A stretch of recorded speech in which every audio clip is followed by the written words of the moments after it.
गब्बर और मिक्की की ये कहानी है। दोनों नर्मदा नदी के किनारे पर फैले हुए विशाल ऋषिवन में रहते हैं। दोनों के बीच में बहुत ही गहरी दोस्ती है, जिसका पता पूरे वन को है। तो चलिए आपको मिलवाती हूँ इन दोनों से। ये है गब्बर, वन का सबसे ताकतवर शेर, और ये है गब्बर का जिगरी दोस्त मिकी। इन दोनों की दोस्ती की शुरुआत की कहानी बड़ी इंटरेस्टिंग है। चलिए आपको सुनाते हैं गब्बर और मिकी की ये कहानी। कुछ सालों पहले की ये बात है। एक शिकारी की टोली उस वन में शिकार करने आई थी। भाई आज तो खाली हाथ जाने का कोई इरादा नहीं है। हाँ भाई, सही बात है। बड़ा शिकार मतलब बड़ा पैसा। चलो बातें बंद करो और काम शुरू करो। जी उस्ताद। शिकारियों ने मिलकर अलग अलग पेड़ों के बीच में जाले लगा दिए और अब वो लोग दूसरे जाल लगाने के लिए वन में आगे निकल गए।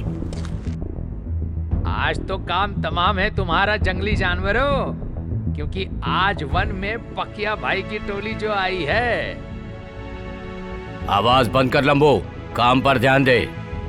वैसे बात तो सही कही है तूने, हाँ? चलो अब नदी के पास जाल लगाते हैं। गब्बर उसके माता पिता के साथ चलकर आ रहा है। ये है गब्बर और उसके माता पिता हैं शेरा और मिनी। गब्बर अभी बहुत छोटा है, इसीलिए वो अपने माता पिता के साथ ही रहता है। चलते चलते गब्बर को ठोकर लग जाती है। बेटा धीरे और देख कर चलो। एक काबिल शेर वही है जो हमेशा चौकन्ना रहे। जी पिताजी। ये वन चारों तरफ से शिकारियों से घिरा हुआ है। यहाँ कदम कदम पर खतरा है, तो हमेशा सावधान रहना जरूरी है। आगे बढ़ते ही गब्बर और उसके माता पिता का पांव शिकारियों के लगाए हुए जाल में फंस जाता है और वो तीनों जाल में फंसकर लटक जाते हैं। अरे ओ शिकारियों, छोड़ दो मुझे, नहीं तो मैं तुम्हें मार डालूंगा।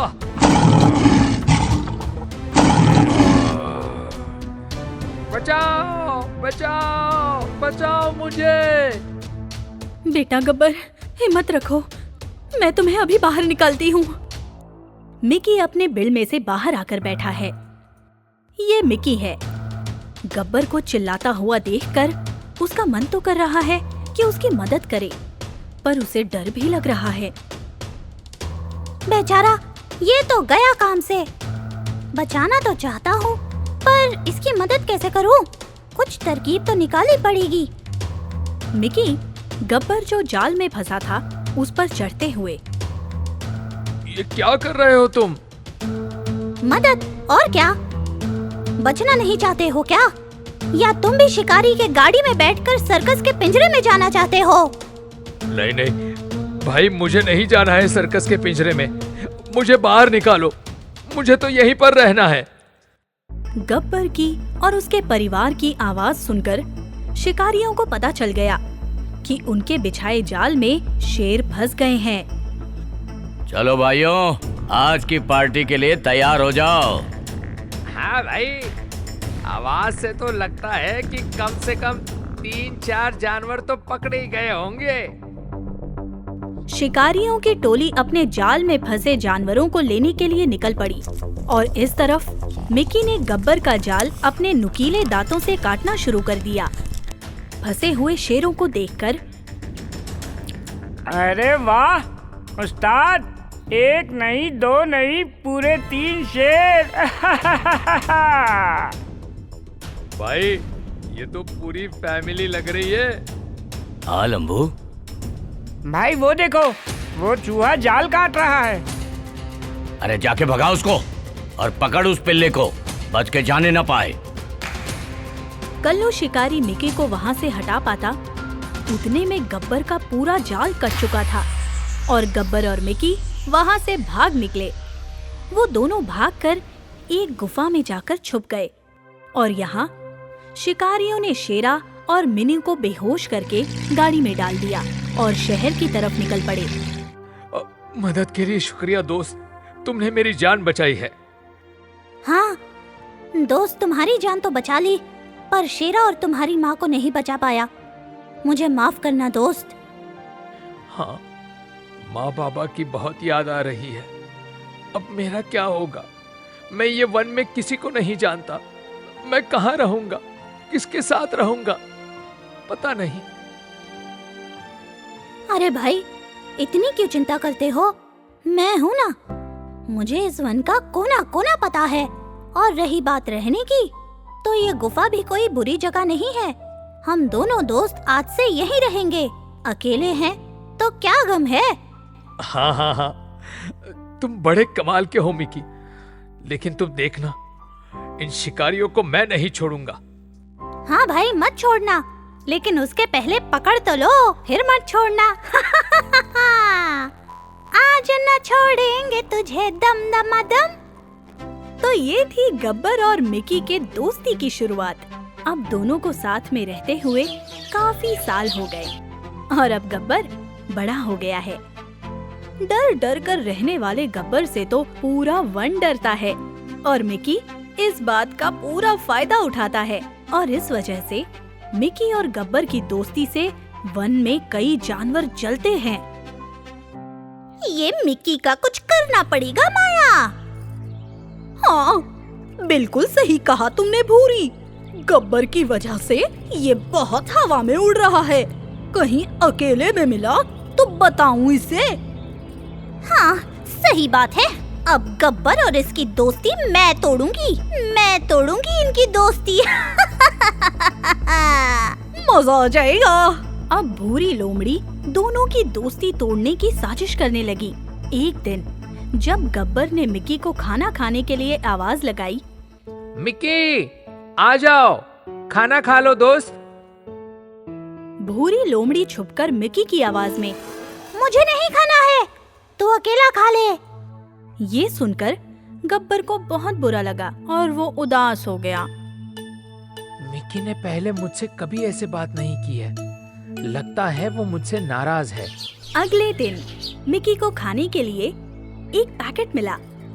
अरे वाह, आज तो दावत हो गई है, मजा आ जाएगा। गब्बर को भी बुला लेता हूँ। गब्बर, ओ गब्बर भाई, चलो आ जाओ खाना खाने, बहुत लजीज खाना मिला है। भूरी लोमड़ी आज भी छुपकर बैठी है और उसने आज ठीक कल की तरह आवाज बदलकर गब्बर की आवाज में बात की। मुझे नहीं खाना बे, तू खा ले, पागल मिकी। ये आवाज तो गब्बर की है, मगर वो मुझसे ऐसे बात नहीं कर सकता। मैं अभी उसके पास जाकर पूछता हूँ। मिकी गब्बर के पास गुफा में जाकर बोलता है, क्या भाई, किस बात का गुस्सा है तुम्हें? किस बात की नाराजगी है? क्या बोल रहे हो भाई? बोलो, क्यों गुस्सा किया मुझ पर? मैंने तो सिर्फ तुम्हें खाने की दावत दी थी और तुम उसमें भी नाराज हो गए। अच्छा, तो उल्टा चोर कोतवाल को डांटे, मतलब? दोनों जब पूरी बात एक दूसरे को बताते हैं, तब मिकी और गब्बर को सब समझ में आ जाता है कि कोई और है जो इन दोनों की दोस्ती का दुश्मन बन बैठा है। दोनों मिलकर इस बारे में बात कर ही रहे थे कि अचानक उन्हें किसी के चलने की आवाज सुनाई देती है। मिकी, सुना तुमने? कोई तो है जो हमारी बातें सुन रहा है। चलो आओ, इसे पकड़ के मजा चखाते हैं। दोनों ने भूरी को भागकर झाड़ियों के पीछे जाकर छुपते हुए देखा। अरे, ये तो भूरी लोमड़ी है। भूरी मौसी, आप बोलो गब्बर भाई, भूरी को मार दिया जाए या छोड़ दिया जाए? मार दिया जाए।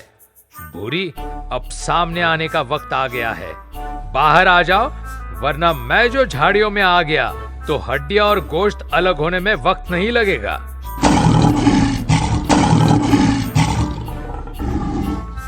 माफ करना भाई, मैं तो आपके साथ सिर्फ मजाक कर रही थी, माफ कर दो। माफी। गब्बर भाई, अब की बार जाने दो, मैं फिर कभी ऐसा नहीं करूंगी। ठीक है, आज के बाद हमारे आसपास दिखी तो याद रखना, जान ले लूंगा। आसपास तो क्या, मैं तो इस वन में भी नहीं दिखूंगी। दूंगी महाराज, बस अभी के लिए छोड़ दो। ठीक है। शुक्रिया। क्या भाई, क्यों जाने दिया लोमड़ी को? मारते नहीं तो कम से कम इस घर की साफ सफाई तो करवा लेते। अब गब्बर और मिकी के बीच सब कुछ ठीक है। दोनों वन के बाकी जानवरों के साथ मिलकर रहते हैं और अपनी इस पक्की दोस्ती के मजे उठाते हैं। तो कैसी लगी ये पक्की दोस्ती की कहानी, हमें जरूर बताइएगा। और गब्बर और मिकी के लिए लाइक करना ना भूलें और ऐसी और मजेदार कहानियाँ सुनने के लिए चैनल को सब्सक्राइब कीजिए। तो दोस्तों, फिर मिलेंगे एक नई कहानी के साथ। सुंदरबन में गब्बर और मिकी की दोस्ती के चर्चे हैं। दोनों की दोस्ती की कस्में खाई जाती हैं। मगर ये बात लेना लोमड़ी को अच्छी नहीं लगती। वो हमेशा गब्बर और मिकी की दोस्ती तुड़वाने के चक्कर में होती है। एक दिन गब्बर और मिकी जंगल में जा रहे होते हैं। तब दो बंदर एक केले के लिए आपस में लड़ रहे होते हैं। इस केले पर मेरा अधिकार है क्योंकि इसे मैंने पहले देखा था। पहले देखने से क्या होता है? इसे मैंने पहले उठाया है तो ये मेरा ही है ना। पेड़ के पीछे छुपी लोमड़ी दोनों बंदरों की बहस बड़े ध्यान से सुन रही थी। उसने सोचा, ये बंदर तो बड़े ही बेवकूफ लगते हैं।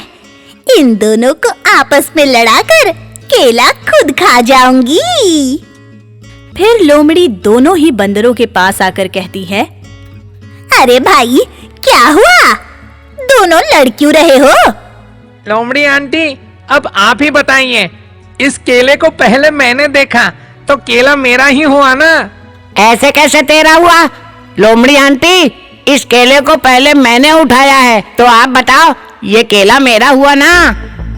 देखो, कहीं ऐसा ना हो कि तुम दोनों की लड़ाई में कोई तीसरा ही केला खा जाए। तो हम क्या करें लोमड़ी आंटी? मैं तुम्हारा इंसाफ करूंगी। बोलो, तुम्हें मंजूर है? हाँ, आप जो इंसाफ करोगी वो हमें मंजूर होगा। ठीक है, तो मेरा इंसाफ ये है कि ये केला तुम दोनों को बराबर आधा आधा मिलना चाहिए। ये बोलकर लोमड़ी ने केले को बीच में से तोड़कर फिर केले के दोनों टुकड़ों को नापा तो एक टुकड़ा बड़ा था। देखो, तुम दोनों का हिस्सा बराबर होना चाहिए, मगर ये टुकड़ा थोड़ा बड़ा है। इसे मैं थोड़ा तोड़कर बराबर कर लेती हूँ। केले के दोनों टुकड़ों को बराबर करने के लिए लोमड़ी एक टुकड़े को थोड़ा तोड़कर बोली, देखो, तुम दोनों ने कहा है कि मैं जो इंसाफ करूंगी वो तुम्हें मंजूर होगा। हाँ हाँ, मंजूर होगा। तो फिर ये बचा हुआ टुकड़ा मेरा हुआ। अब इन दोनों टुकड़ों को बराबर नापकर मैं तुम्हें दूंगी। फिर लोमड़ी ने केले के दोनों टुकड़ों को नापा तो दूसरा वाला टुकड़ा बड़ा था। लोमड़ी ने उसमें से थोड़ा टुकड़ा तोड़कर ले लिया। यूं करते करते लोमड़ी ने पूरा केला खुद के लिए ले लिया। दोनों बंदर देखते रह गए और चालाक लोमड़ी केला खाकर चली गई। कुछ समझ में आया? हाँ, दो की लड़ाई में तीसरे को फायदा होता है। अब हम कभी भी नहीं लड़ेंगे। हाँ, अब हम मिल बांट कर खाएंगे। ये सब तो ठीक है, मगर उस लोमड़ी का क्या करें? लोमड़ी का इंसाफ करेंगे गब्बर और मिक्की। फिर दोनों बंदर गब्बर और मिकी को सारी बात बताते हैं। मिक्की, लोमड़ी ने इन दोनों को बेवकूफ बनाया है। अब तू ही बता, इस लोमड़ी का क्या किया जाए? करना क्या है?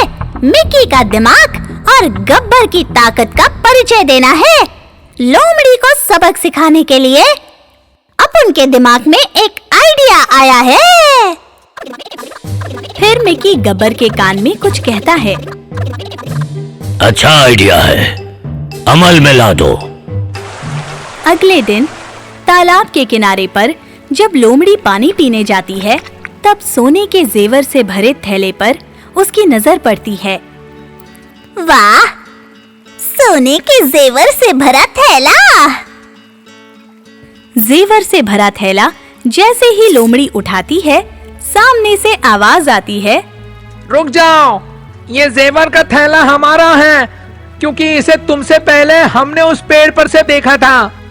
मगर हम इसे लेने यहाँ पहुँचे उससे पहले तुमने इसे उठा लिया। अब इसे पहले हमने देखा है और तुमने पहले उठाया है। अब तुम ही बताओ कि इस जेवर पर तुम्हारा हक है या हमारा? इसका इंसाफ कौन करेगा? उसी वक्त गब्बर और मिकी आ जाते हैं। इसका इंसाफ करेगा सिंघम, यानी कि गब्बर। एक तराजू लाया जाए।